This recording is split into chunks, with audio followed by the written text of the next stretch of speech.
Welcome to Forum 360 on Fusion, your PBS channel. This is Leslie Ungar, your host today. Thank you for joining us on our global outlook with a local view.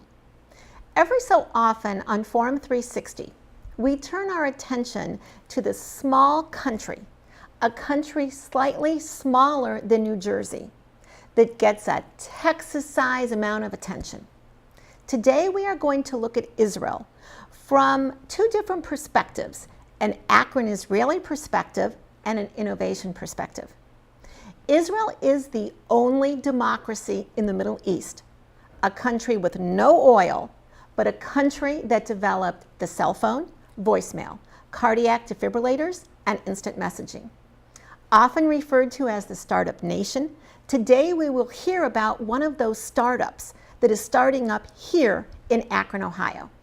We welcome Eran Arden, founder and CEO of an Israeli company called Timocco, leading the evolution of play therapy through innovative gaming for children in need or with special needs, which we're going to find out what that means in just a few minutes. Welcome, Eran, to our show. Hi, Leslie. Thanks for having me. So first I have to ask you about you. Okay, if you go to LinkedIn, Yep. it will tell us that this is not your first endeavor as an entrepreneur. Sure. That you have been described as an entrepreneurial pioneer in the growth and success of digital agencies and startup ventures with a passion for turning groundbreaking ideas and visions into reality. Right. Well, that sounds pretty cool. So let me ask you first, why do you create companies? I think there's kind of like two routes people can take. You can get a job in a company that exists, or you can create a company. So you have a history of creating companies. So first, tell us about this entrepreneurial spirit. Well, I think I prefer building things than maintaining things. I prefer waking up with an empty calendar in the morning and know that it's going to be full and I'm going to have meetings all day. So for me, I think for my personality, building teams, building solutions, talking about innovation and vision is more natural than taking an organization and working within it. So is it true that Israel is the startup nation? Well, from my point of view, of course. That's. So what does that mean? To someone listening, what does that mean, startup nation? I think first it's a very young country, right? Yes. So it is innovation, right? You need to build a country. You need to. So I think we're all innovative from within. We need to wake up in the morning and think about what we're building. What is the next thing that we need to build? We need to form. How do we make Israel a better place? That's and it's something that I think we learn and we expect our kids to learn, and it's part of the language we use. And I think that that's why you see more entrepreneurs and more innovation coming from Israel. It's part of our DNA. It's part of what we have to do to survive, and I do believe it belongs to our personality, and we like it. Well, now you just said part of your language. Right. So the other day I was doing a program where I use horses to teach people about their communication skills. And one of the participants said, I'm going to drive that horse down. No, I'm going to push that horse down the pasture. Yeah. And I said, look at your language. Are you really going to push a 1,500-pound animal? And he said, well, I'm going to drive. And that's entirely different.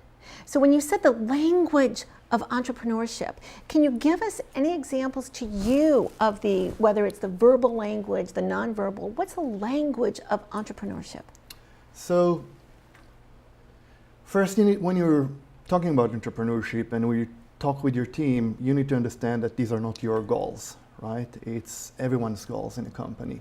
And you can do things together, you cannot do it by yourself. So most of the conversation is usually empowering and about vision and not about doing. I find it kind of difference between the language I work with here than the language I would use in Israel. I find it interesting to see that I think we talk less about measurable results, but where we want to go to and what we want to achieve. And then we explore the ways to do that. And I feel that here I need to be more accurate, but that's not how I grew up, and that's not my basic personality.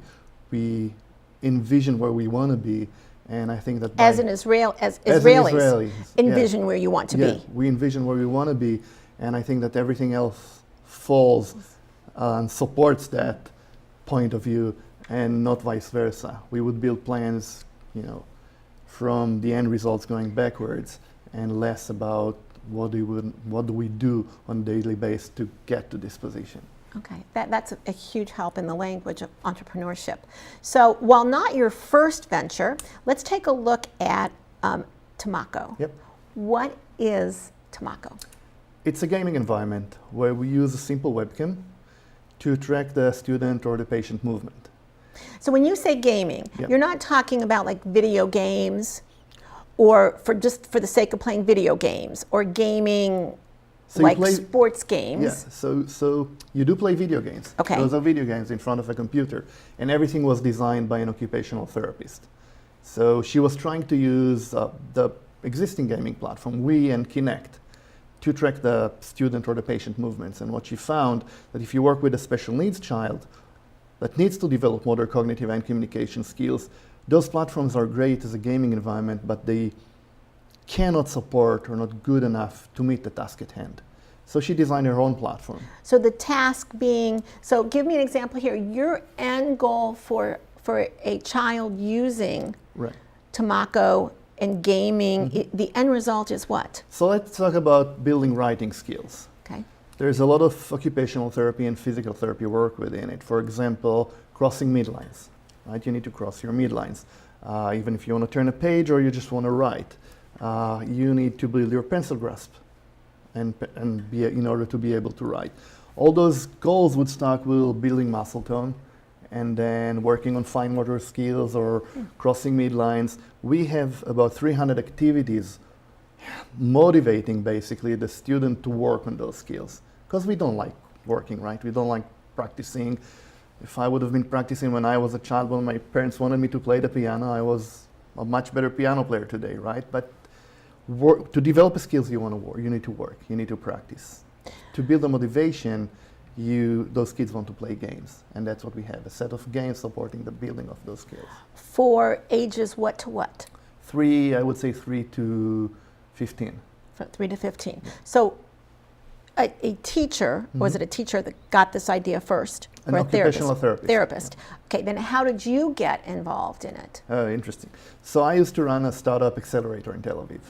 We had startups coming to consult with us. We would support them.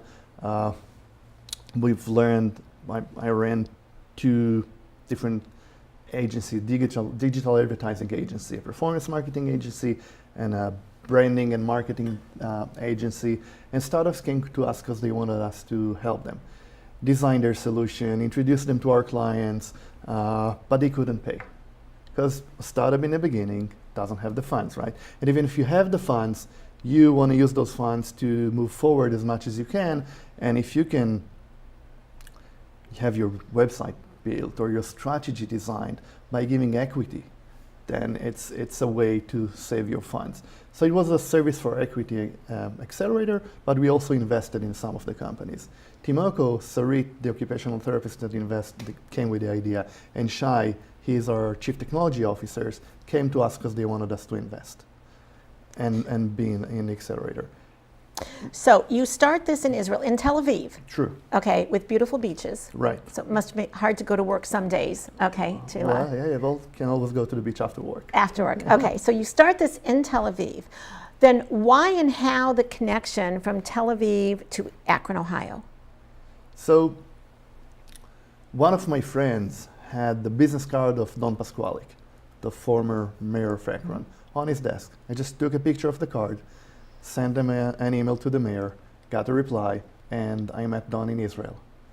And Don invited us to come to Akron, and I came with Sarit, the OTs that founded the company, and we had 3 days of meeting from 7:30 in the morning till the end of the day, meeting with Akron children, the public schools in the area, potential investors, Cleveland Clinic, And that's how we fell in love with the area. So first, let's just start there. So it probably wasn't your first time in the States. True. When you came. True. But you come to Akron, Ohio. Usually, it's New York, it's Miami, Right. it's LA. Usually Akron's not at the top of someone's list for visiting the States. Mm-hmm. You come to Akron, Ohio. Can you remember what some of your first impressions were the first time you came to Akron? Yeah, sure.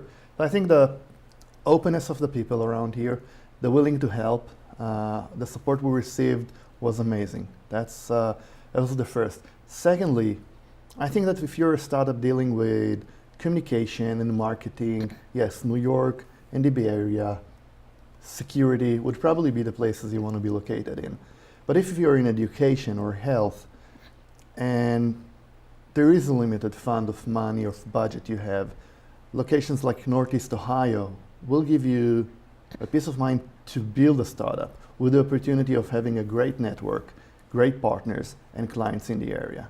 And then you start here and you can grow to the rest of the US. So how do you define a child in need or a child with special needs? Or do you not do that? It doesn't matter to you, or do you need to define the need part of a child? No, so we don't define the need. We're a tool to help occupational therapists, physical therapists, and speech when they work with a child. They define the need, and we provide a supporting system. It's actually a very interesting story because when we were working in Europe and Israel, we saw a different type of usage in our platform compared to OTs, or occupational therapists, Mm-hmm. and speech therapists, and physical in the US. Here, the system works on IP, individual educational plans. So to meet the needs of the market in the US, we needed to rebuild part of the structure of the platform to adjust it to the US needs. So, Well, that leads me to my question: is your customer, anyone in any profession has like their perfect customer, client, patient, guest, whatever you want to call them. Is your perfect client an individual family, Mhm. or is it a larger body like a school system or the Cleveland Clinic, or Right. an institution? So who is an ideal client for you? so our ideal clients are school districts. Most of the occupational therapy and physical therapy work in the US is done in the schools. So we work with them in the school districts and the teachers in the schools. That would be our said dream clients. Your dream client, yes, as we all have. Today, we are talking about Israeli innovation, and we are learning about Timocco, a company that chose to come from Tel Aviv to Akron, Ohio, because of a connection with Eran Arden and the CEO. So stay with us for the remainder of the story. It seems like there are a lot of organic partnerships that either are there or could be there. You in Children's Hospital, you in school systems. Is play therapy a hard sell or an easy sell to a larger institution? So I don't think that there is an easy sell, right? And otherwise it won't be sold for sale. It will be free. But once you understand the need, it's not a hard sell. It's a hard market. It's not an easy market. I would want to see more innovation in that specific field, because when you see how technologies can help a child with special needs build skills and just reach to his full potential, that's amazing. When our clients see how the product works and our kids are benefiting from it, it's an easy sell. But again, it's not an easy sell because there's always a budget issue, and it's always a process. But I think in terms of, does the product meet the needs of its target audience? Yeah, it's an amazing product that they use. Is there a next level of gaming? Is there, like, what in the next 1 year, 2 years, 5 years, what do you see with gaming and Timocco and special needs? So what we find that is interesting now, and that's where we're working on, is the connection between the therapist, the teacher, and the parents. Parents are taking more and more control. It's our concern, our child's success with the kid's education. There's a direct correlation between the child's success and the parents' involvement in the process. We can present the progress for the teacher, the child, and the OT. But also, another thing we could do is the child will be able to continue and practice at home. So they'll be able to benefit from a better training or a better practice system. So that's one thing going ahead. The other market that we're approaching are adults. So skill-developed nursing homes. If you need to rebuild sit-to-stand skills, fine motor skills, gross motor skills, we could use the same patents that we have, the same IP that we have to help to motivate patients in nursing home to build skills. As more and more of our population True. is going to be in that category and living longer. And so you mentioned when you were in Tel Aviv, and you mentioned a little bit about global, but how many countries does Timocco have customers in? So we have sales in Russia, the UK, Germany, Italy, of course Israel, a little bit in the Far East, and our main focus is the US. Now, is it the same regardless of language? Is it the same program, or is there some language that has to change for the country that you're in? Most of it is the same, because the games themselves have no language, so it's just the system around it. Almost anywhere around the world they'll be able to work with a system that is English-based. In some of the places they don't have internet connection, so we offer an offline solution. We don't offer that in the US because we want the data and we want to see that kids are using it at home and in the school, so it's online. Now, if you could look into the future and if your crystal ball worked, how would Timocco be either the same or different in the next 2 to 5 years? You know, if everything could come true that you would wish for, what would the company look like? Well, I think that we'll have a few locations in the US, and in terms of sales, support, product, and customer success will always be in Akron, because we love Akron and we appreciate the opportunity of being here. I think we'll have the two different markets, and I think that for 3 or 4 years from today, we'll also work direct to parents and not only through the school districts. Now, you have some employees that are in your brick and mortar accelerator now. Yeah. And some virtual, I imagine. So we have our team here in Akron, which is 6 employees at that point. And we have our development team in Israel, and we also have reps working across the US.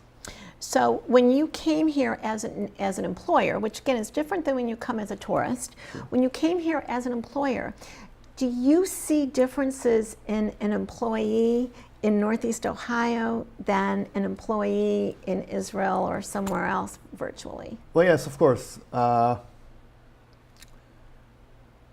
First, as managing a business, I think that everything is more accurate here in the US. Everything has its own processes and forms and files, which you have much less in Israel. And people told me before I came over, as an entrepreneur in Israel, you cut corners, right? You don't finish everything. You leave some things too harder to handle, or maybe they'll handle themselves. Someone warned me, in the US you cannot do that. Everything needs to be accurate, everything needs to be formalized, and that was interesting to see. They didn't lie. It's true. And in terms of team members, first I think that if you look at my team members today, they become more and more Israelis. They laugh about it among themselves. Really? That we're more, upfront, direct. Yes. And they tell stories about the fact that their families and friends are telling them that they became more direct. And so I think it's a combination of me becoming more Americans and maybe them becoming more Israelis, and they also work with the team in Israel, which is a great cycle because the company is almost open 24 hours a day. We work in Israel, they work in Israel. Practically they wake up when we go to sleep, and we have a few hours in the morning that we can communicate with them, and then we meet the other day. I think team members here have a great collaboration between the team members. You need to be more accurate with what you want to see, and I think a little bit more guiding along the way. Now, when you think back to your 6 employees, when you were interviewing them or for them or when you hired them, is there a misconception that you can remember that someone had about Israel or about you or about something Israeli? Perhaps they never met someone from Israel before. Is there a misconception that you can remember that somebody said that surprised them when they first learned about you or met you? I don't think that they share that with me. I think that, you know, when you grow up in a certain environment, you build your own funnels, you build your own filters, which I don't have when I communicate with people here. You know, the only filters I have or boxes to put people in are the boxes that I saw on TV when I saw US movies or US, right? I don't know. And nobody came in a cowboy hat and a gun around No one their came, belt, no, right? no one came with a cowboy hat too. But before forming the office, I was traveling back and forth for about a year and a half. So I got, you know, to better understand the opportunity to understand the area, know the people. Again, it is a challenge. It is a challenge recruiting, you know, new people to the company, as I, you know, sometimes my network is limited, so I cannot ask someone about them. In terms of them looking at me, it will be a good question to ask them. I'm sure they'll be happy to share. We have an open communication in the office, and I think that we all appreciate it. Now, since you are and were a serial entrepreneur, are you involved still in other ventures, and is there anything else that you could foresee bringing to Northeast Ohio? So there are three ways to look. No, at this point, as an active management, I manage Timocco, and that's what I do. I still own businesses in Israel. I still have partnerships in digital advertising offices and companies in Israel. But the third point is I would love to help the area and bring more innovation from Israel or other countries to the area. I think that the area has a lot to offer, which is competitive in many ways when you look at startups again in my field versus the big cities. If you had to answer while standing on one foot, Yep. okay, what is necessary for innovation to take place? Well, I think innovation is built from ground up and not top down. I think the more we support students, the more we support innovation from the neighborhoods is what builds innovation. A conversation about innovation and not buildings, a conversation about opportunities, about challenges, and starting from high school students to students in university, the opportunity to solve big issues will build innovation. It's a conversation. It's a conversation more than everything. It's taking More than a place. More than a place. It's taking risks. I think that's a conversation we need to understand and we need to build more and more. In the couple minutes we have remaining, I'm going to ask you for 1 or 2 word answers so that we can get through a few questions that will give the audience and the viewers a little different take on some things. For our viewers or listeners that have never been to Israel, what would you like them to know about Israel? Israel is an amazing combination of being really modern and the opportunity to see old things, different cultures. I think that if you spend a week in Israel, the ability to see Jews, Arab, Christians, be in a desert and go up to the Golan Heights and see the mountains and sometimes snow, it's like taking, I think, the U.S. and putting the whole U.S. in the size of, as you said, New Jersey. New Jersey. What do you think would surprise someone most on their first trip to Israel? Everyone speaks English. That's true. And the food is amazing. That's true too. What surprised you about living here rather than just visiting? Oh, the winter. And you've had some pretty nice winters too. You may not realize that, but you have. What is one thing that you think that Israel does better than we do in the States? Wow, that's a good question. I think openness, being upfront, speaking upfront. And what is one thing that you think that the States do better than Israel does? Understanding how to manage big organizations. Okay. And you served in the IDF, the Israeli Defense Force, which is your army. Sure. Your wife, Shelley, served because women serve. Everyone serves, and everyone looks forward to serving. In a few words, is that something that you think that the United States should emulate, that everybody serves? Well, I think the United States versus Israel doesn't have the same situation where you need to guard your borders 365 days, 24 hours a day. So that one, I don't think that that's necessary. I think that there's a huge advantage with the fact that you wake up one morning in the army, your first day in the army, and everyone is equal. It doesn't matter how much money your family had, what kind of education you had, everyone is equal. You need to build your new friends, and you know that they will support you in the next 3 years. And I think that that's an amazing advantage. So if we could take that piece and apply it to every American. That would be great. That would be great. You Israelis will figure out how to do that. Thank you for joining us on Forum 360. There is a saying that the more things change, the more they stay the same.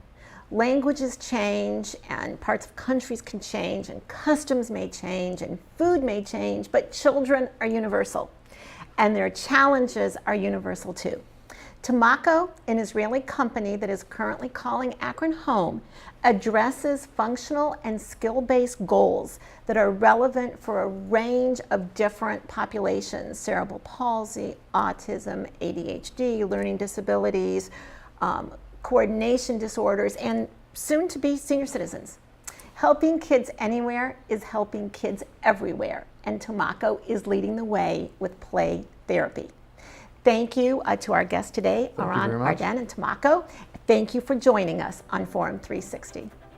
Forum 360 is brought to you with support from Electric Impulse Communications, Kim and Harvey Nelson, Rubber City Radio Group, Akronist.com, Hudson Cable, Medical Mutual of Ohio, Forum 360 supporters, and the Shaw Jewish Community Center of Akron.